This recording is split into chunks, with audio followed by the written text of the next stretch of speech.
All right, what's up, YouTube? Long time no see. Let's talk about passports. Let's talk about vaccine passports. Saw a pretty interesting video.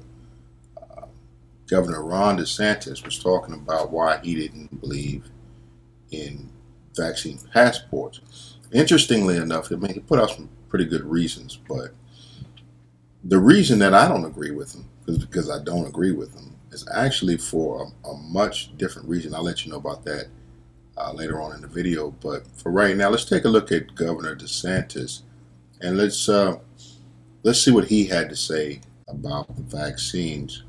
The vaccines are effective against this, okay? The infection-controlled immunity, conferred immunity, is effective against this. And so you look at the progress we're making on the vaccinations. I mean, we've done almost 3.5 million seniors have gotten shots in Florida. And so if you protect the vulnerable population through vaccination, then you're in really great shape. And there's no evidence that the age discrepancy that we've known with COVID is any different based on any of this other stuff. So we're continuing to make these vaccines available far and wide. I mean, if you look at the number of points throughout Florida where you can actually get one, we have a massive state. We have people all over the state, seniors all over the state, and we have, I think, we have between 1,500 and 2,000 pharmacy locations. We've got state-supported sites, drive-through sites. We're still working with churches. We're doing a whole bunch of stuff. So now we're at 40.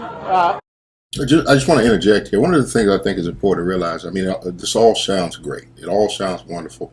And it may be. It may be. A lot of lives might be being saved right now.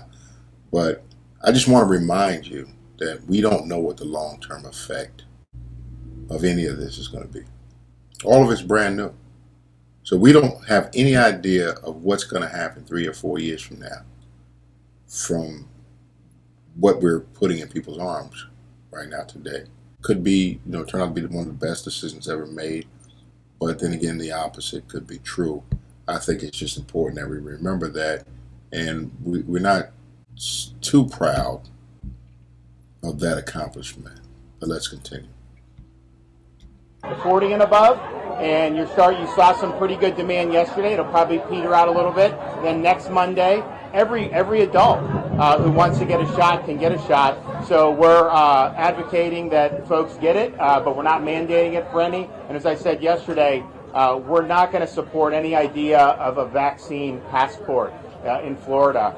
The idea that you should have to show that to be able to participate in normal activity, like going to a football game or a movie theater, any of that, certainly for government to force you, that's something that's not acceptable. So I'll be doing very soon, as I said yesterday, an executive order. It'll be temporary, and I'm working with the legislature, and I do believe that the legislature will prohibit the use of COVID vaccine passports. You don't want to create separate classes of citizens based on whether somebody received vaccine. You have people that had COVID that are deciding that they don't want it. You have others who are less risk. Maybe some others have other health conditions. All valid reasons to not have a vaccine passport. That's one of the things I like about living in Florida. I mean, at least there's some type of logic behind the decisions being made, some level of common sense. But I just think it's kind of interesting that people aren't in an uproar about the fact that a passport, a mandatory passport, isn't that like a HIPAA violation? Isn't it like one of the biggest personal information violations that can happen in the medical field?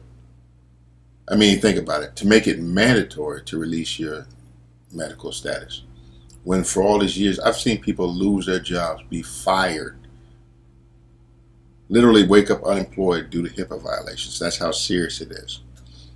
Now, what about the companies that are going to get a hold of this information? Because there's obviously going to be some private companies involved in this. It can't be handled all by the government. So who gets to pick them? Whose buddies and friends benefit from this? How much is it going to cost? Who pays the fees? I think a lot of times people come up with these grand ideas and they don't really think about what it would take to really put them in place.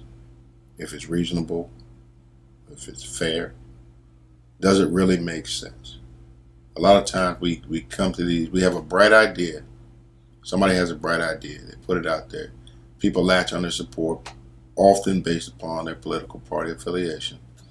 They toe the line, and then they ram through something stupid. I'm glad that Governor DeSantis is actually approaching this with some common sense. You don't want to create two different classes, basically, of citizens: those who have the vaccine, those who don't. And isn't it true that vaccines, that viruses, they morph, they change with each generation? So if somebody had COVID, couldn't they catch it again?